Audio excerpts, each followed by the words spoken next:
Hey, it's Les from the TV Dudes.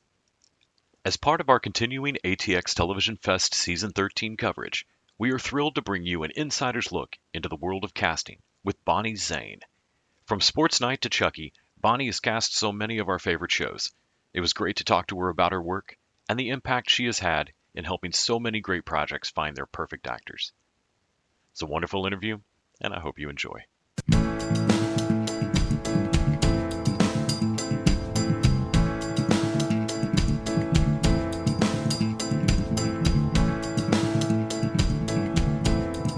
Thank you so much for making time. I really appreciate it. Hopefully you've had a great fest. This is Les from the TV Dudes. Could I have you introduce yourself? I am Bonnie Zane. I'm a casting director. So I'm always interested to talk to folks who have jobs that, like, I didn't know were jobs when I was a kid. I assume you probably didn't know were jobs when you were a kid. Can you talk about your path to finding casting directing, or casting as your sweet spot for your role in this big machine? Yeah, it was. I went to school with television and film, and I decided I'm going to move to LA. I just moved to LA cold. A friend of mine from high school, I moved into his apartment, and I thought I really wanted to be a writer. Mm-hmm. I thought I'd be a writer. Never, ever did that come to fruition. But I ended up, my first years, it was the late 80s, working as a production assistant runner on all these music videos. So it was the heyday of MTV, music videos. I ended up working for MTV. And then I kind of fell into this role of production assistant, moved up to being an AD. Mm-hmm. And I was just so not satisfied. Something, I don't know, I was always searching. My sister, who's a few years older, I convinced her to move out from New York. And she fell into casting randomly and ended up with the greatest mentor ever. So I always would love her stories. We were together all the time. And she would say, I'm doing this now. And then I would randomly make lists for her. I would say, here's my ideas. And I would sit around and make lists. And she says, you have an act for this. So I was unemployed, as you usually are when you're freelance. And she told me about a job opening as a receptionist in a casting office. And she goes, I'll call them for you. And I went, and they said, we'll hire you for 3 weeks to answer the phones. And it was this casting office that was so busy. It was Meg Lieberman and Mark Hirschfeld, who were kind of like the casting mavens of the time, and still. And I ended up staying for 3 years. And I got a crash course, and I found out I had a knack for it, because it really isn't something you study. Now colleges are offering courses, and certain film schools are offering like specialized courses, but it really is a gut. It's an instinctive business. It's less, I mean, now there's of course a lot of the technical stuff which you have to learn, and the political stuff. But I had a knack for it, and I loved it. And Mark Hirschfeld was my mentor and raised me in the business. And a few years later, I moved on my own, and I got very lucky very quickly, and had lots and lots of shows and lots of things going. And my life turned around from being a freelancer to working very steadily. And then it grew from there. I partnered with someone I was an assistant with Gail Pillsbury. We were together for over 20 years. We unpartnered because of the pandemic, because we had to. But, I've gone through all the changes in casting, and now it's more changes. Well, that was, I'm sure you had to have felt the shift towards self-tape over the pandemic. We were self-taping long before the pandemic. That was already a thing. Gail and I were very much, because what started happening long before pandemic was producers were spending less time in casting sessions and more time in the writers' rooms or abroad. Like we had shows in Atlanta, Toronto, Miami. We had shows that were filming elsewhere, so we would always have to send tapes. So it came down to, it doesn't matter where the actor is, because we're sending one link, and they're not going to care where those links is, where we compile it from. So we started self-tapes pretty early. And just because it broadens your pool. Yeah, it broadened our pool. I didn't have someone taping actors in New York, so people would go to their agents, whatever. And so it was always very useful. And also because you're able to, Gail and I were very hands-on. So we would get a tape from someone sent us a tape from Milwaukee. Can we do a phone call, or can we do a Skype, or whatever it was back then? And we would give notes and talk about it, and then they would retape. So we were kind of on the early front of, of the self-tape thing. The pandemic, of course, changed everything. I'm a big... I have actually done a lot of interviews about self-tapes and stuff, and I think it's gone... There's an extreme to it, because for me, and I say this when I request self-tapes, I don't need professional quality. Put your iPhone on horizontal. Have a good reader off camera. That's the most important thing for me. That's the key. And make yourself look good. I mean, good lighting. And that's enough. Because it became like a big thing. Like, we're spending so much money on hair and makeup. And oh my gosh. We don't need that. Yeah. So, yeah, the self-tape thing. It's controversial. It's an endless discussion. And it was part of the SAG negotiations, But the casting side of it is, we see, I would say, more than 50% more talent because of self-tapes. Yeah. And I watch everything. In terms of, I would think a huge part of your job would be, maybe not an argument, but the producer, the director, whoever's written it might have a description or an idea, their first blush of what the character ought to be, and you're like, man, I've got somebody in my head that I know, I've seen them do this weird play, I've seen them do this odd thing, I know they're perfect. But folks I was talking to yesterday that, you mean Malcolm in the Middle's dad should be the drug dealer? Like, that kind of moment. Have you had a moment where you look back and you're thrilled that you went to bat for someone that was not the choice at the start? Yeah. We call it healthy debates, as opposed to like knockdown drag-out fights with our showrunners. I would think that's really the goal of it. Is you're not arguing with them. You're not trying to do something different with your character. Yeah. You're all going to the same mountaintop here.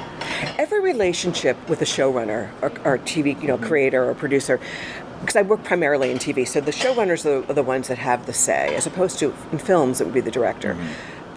Which is another kind of healthy debate you would have. But there's the reason they hire us is because of that.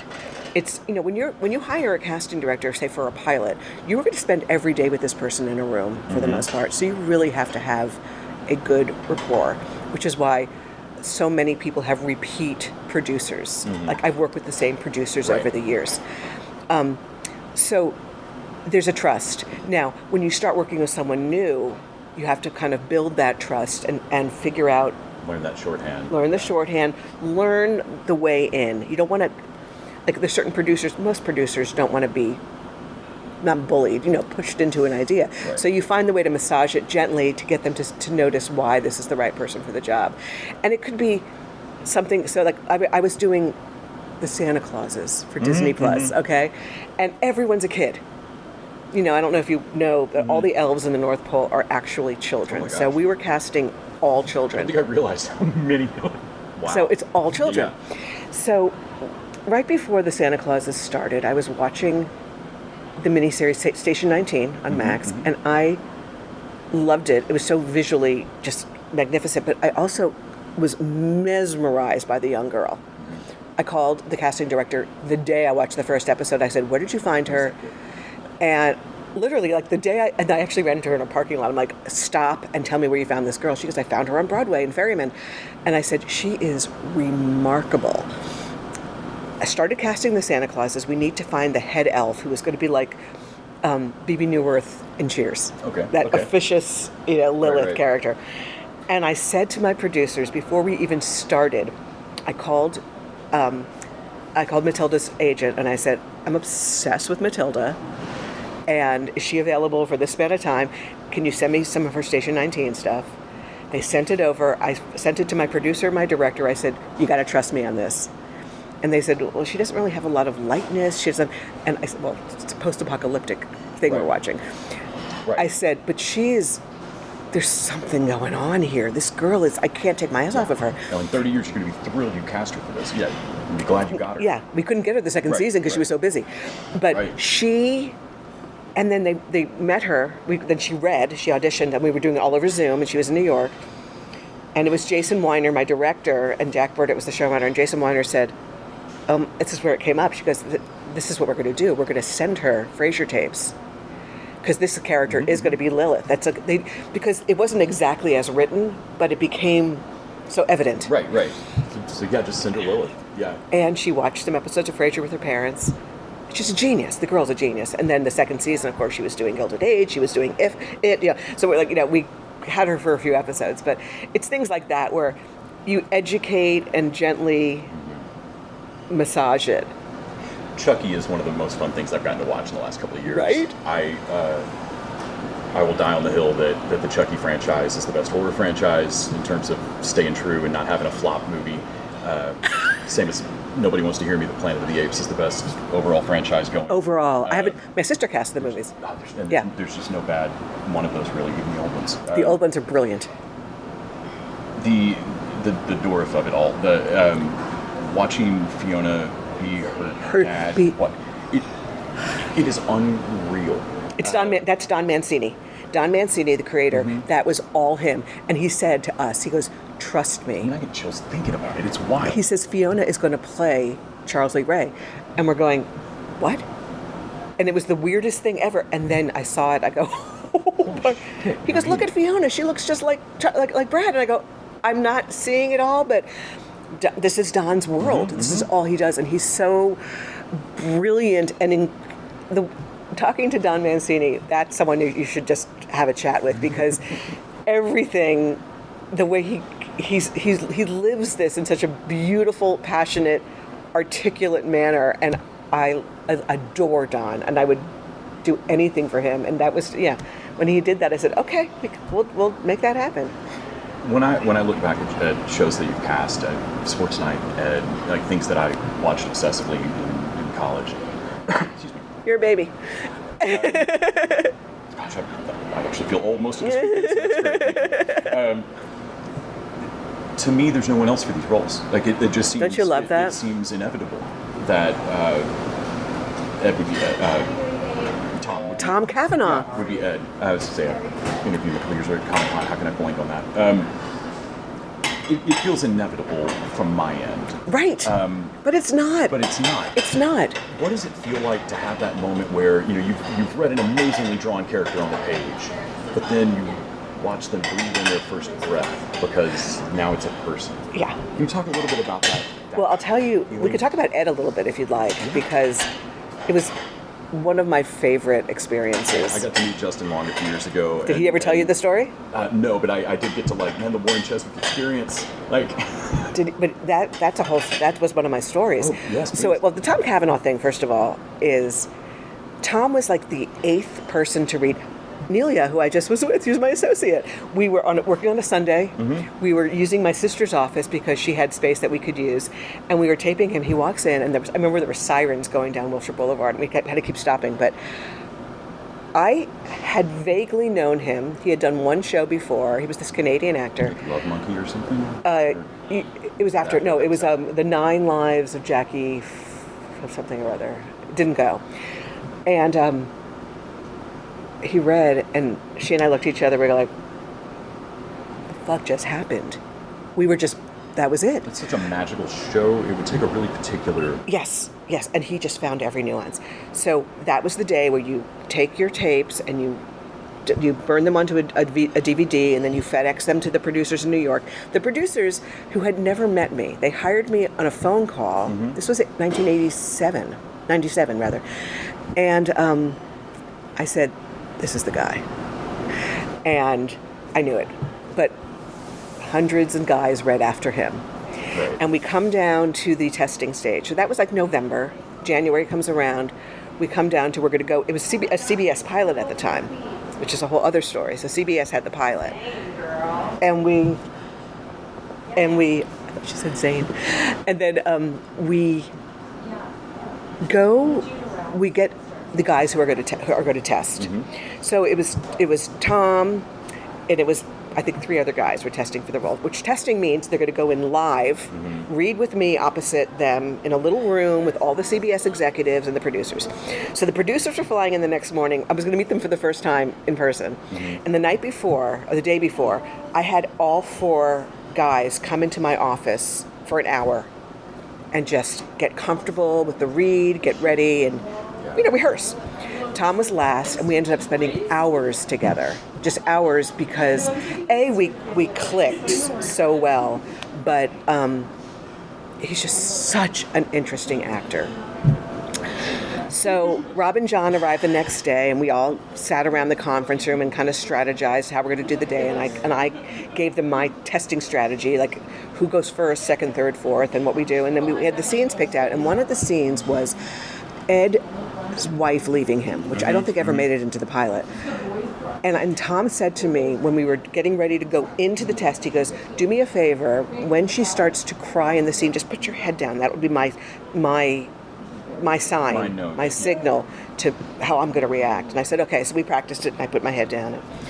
And we get in the room, and we start doing the scene, and he's so brilliantly perfect for the role. I'm just watching. And then we get to the scene about the breakup scene, and I start sobbing in the scene. I'm reading with him off camera, sitting here in my seat. I'm just crying. And the two of us walk out, and we walk out, we leave them, he finishes, and we're like hugging in the waiting area. And I'm like, oh. And he goes, I said, you couldn't have done better. We go into wait on the network's decision, and I said to Rob and John, if Tom Cavanaugh doesn't get this role, they have no intention of making your pilot. They don't want to see it. It's to see, yeah. They're not serious about this, because there's no one else. So he got the part.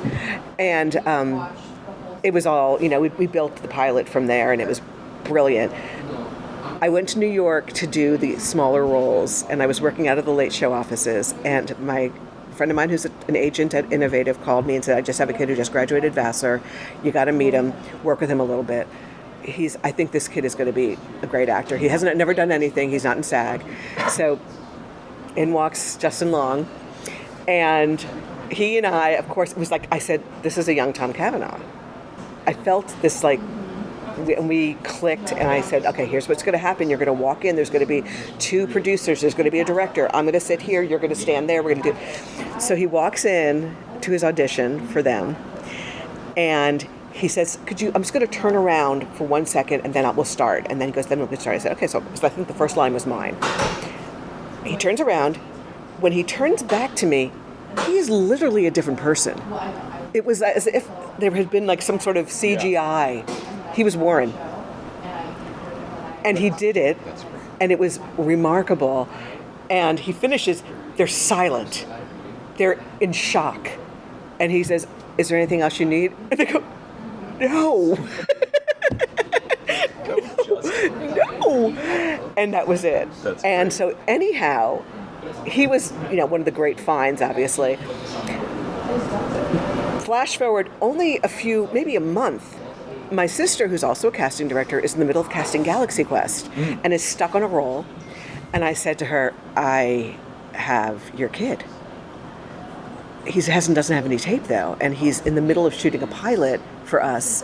So, but you got to trust me. So she called Rob Burnett, my creator, and he sent her and Dean Pariseau some dailies, and that's how he got that. That's great. And so he calls us the Zane sisters, his fairy godmothers. That's great. But he's just, he's so close to my heart. Him and Tom both, and those are one of those casting stories where you're like, oh, my job is so great. I love my job, and it. Yeah, I've only gotten to interview Justin once, but it was real early in the morning, and he was very nice. I definitely add that to his point total. He was very gracious for how uncaffeinated we both were at that time. He's so funny. During the pandemic, I was trying to get an Ed reunion going as a read, and I couldn't make it happen. I tried desperately to make it happen, but I'm sitting watching Ari Melber as usual, and my FaceTime goes off randomly, and it's Tom Cavanaugh. He's like, I'm on the road to Massachusetts. So we FaceTimed in his car as he's driving, and we're just reminiscing about things. He goes, I wish you could get this together, and we had we had a holdout, so it was great. He's just such a great kid. He called me he was filming, what was that horror movie? Barbarian? Barbarian. Oh, I get a text message from him. He goes, do you know Zach Kreger? I said, yeah, sure. He goes, he's directing a movie I'm doing right now. I'm in Romania. I said, oh, cool. He goes, do you know there's a character named Bonnie Zane? And I go, what do you mean? He goes, the character's Bonnie Zane. And I asked Zach why. He goes, I just think she has a cool name. And he goes, it's so crazy. How many times has that happened? I mean, it was Rachel Zane. Well, she was named after me. I was going to ask, is that accidental? That was not accidental. Like, guys, what the fuck? It was Rachel Lane, and they changed it to Rachel Zane. So Megan and I have this joke. Like I said to Megan when she got engaged, this is the first Zane who's going to be royal. That's true. Yeah. All right, listeners. At this point, Bonnie and I were interrupted for just a moment. But then she asked if I wanted to hear her favorite casting story, which is a story about casting Sports Night. Of course, I said yes, and we turned the recorder back on. So here we go. So, this is Aaron Sorkin's first television series. You know, he was kind of new to it, but it was really, you know, it was a lot of work doing Sports Night, and these are big roles to fill. But when I read the script, at that point, my partner, my former partner, Gail Pillsbury, was the executive at Imagine, and she called me. She goes, I got a script for you. And I read it, and I called her. I go, this is Peter Krause. And she says, oh my God, you're right. I said, let's get Peter Krause in this role. And this was before I even started the casting process. So we start the casting process. I immediately want to schedule Peter Krause to come in for the role. He comes in. He was doing a play down in Venice. Comes in. His hair is like shoulder length, full beard, like scruffy beard. Not the ESPN guy we're looking for here, but Birkenstocks, khakis. Looks like he literally just rolled out of bed. And I'm going, oh, okay. And Aaron Sorkin read with everyone. So he's reading opposite Peter, and Peter's like wonderful. He's a great actor. Mm-hmm. But you're looking at this guy that looks like... Having to look through it. Yes. Which not everyone can do. Mm-hmm. And that was that. And he's like, and he was thanked and dismissed, and we kept moving on. And hundreds and hundreds and hundreds of guys read. I mean, probably close to 300 guys read for that role. A few weeks in, when I'm realizing I'm not making any dents in this character, I'm going, I'm not wrong. I know I'm not wrong. I called Peter Krause's manager, and this was back in the 90s. So, you know, this is before, we weren't reading scripts online. We had our... Right. There's no Zoom calling him. There's nothing. And I said, is Peter done with this play? And she says, he is. I said, do me a favor. Ask him if he would shave and cut his hair, and ask him to grab his script and call me. And he got my phone, and Peter and I were friendly. He calls me. I said, get the script out. And we sit down, and we read the script out loud to each other, mm-hmm. the scenes and everything. And we start talking about what I've been seeing in the room and what I know Aaron Sorkin and Tommy Shalmy are looking for. And I said to him, do me a favor, just shave, cut your hair, put on a suit and dress shoes, come back in and say, nice to meet you. Don't say nice to see you again. Mm-hmm, mm-hmm. And I'm not putting callback on your thing. That's great. He walked in, and that's how he did it. That's great. No, new person. You never met me before. It was just like this, because we had seen so many people that it was just like... Oh gosh, at the end of 300 other... Yeah. Yeah. So, that was it. Oh, that's so great. Yeah. Oh, and he's so great in that role. He and Josh and Robert, just... They're all... That cast was phenomenal. That was appointment viewing for me in my dorm room. That was a like, people walking in and like, shut up, dude. Like, I can't tape this real well. Like, it's going to be on a VHS, like this is the hour this is on for me. Get out of my room. I'll tell you a funny story, unrelated to Sports Night. I love that cast so much, and I actually had my office in there, near their stages. So I was kind of very much in the day to day. I was having a conversation with Josh Molina. Mm-hmm. We're talking, and I said, I can't believe that Josh is only 27 years old. And he goes, Josh Charles, and he goes, he's not. I said, no, he's 27 years old. He goes, no, he's not. And I said, he goes, prove it. I said, prove it. I think I have his paperwork somewhere. But it was like this weird thing. I couldn't prove it. For whatever reason, I couldn't get it. I couldn't figure it out. And I was like, I don't know why I can't prove, where I can't get identification. I don't know if you know what Josh Molina being famous for pranks. No. This was a prank they pulled on me, and I never knew it was a prank. Oh my God! It was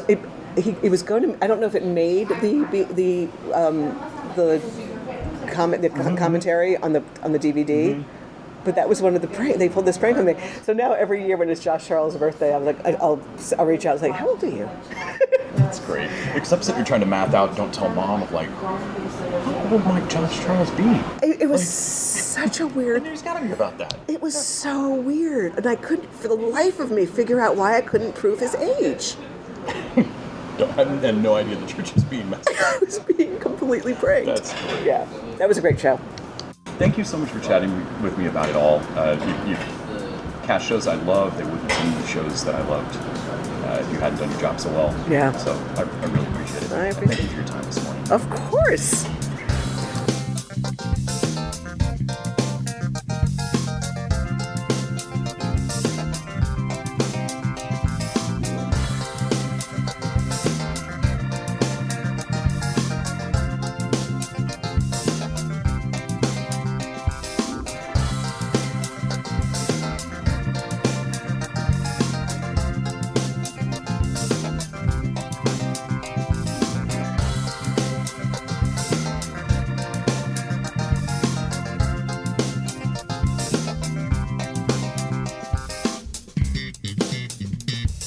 TV Dudes is an independently run podcast out of Austin, Texas. We are exclusively listener supported. If you'd like to help us out, go to patreon.com/TVDudes. You can also find us on Facebook, Twitter, and Instagram at TV Dudes. All the music for our show is done by our friend and original TV Dude, Gregory J. Amani Smith. To find out more about us, go to thetvdudes.com. I'm Randy Lander. I'm Les Weiler. And I'm Kyle Scott. Thanks for listening.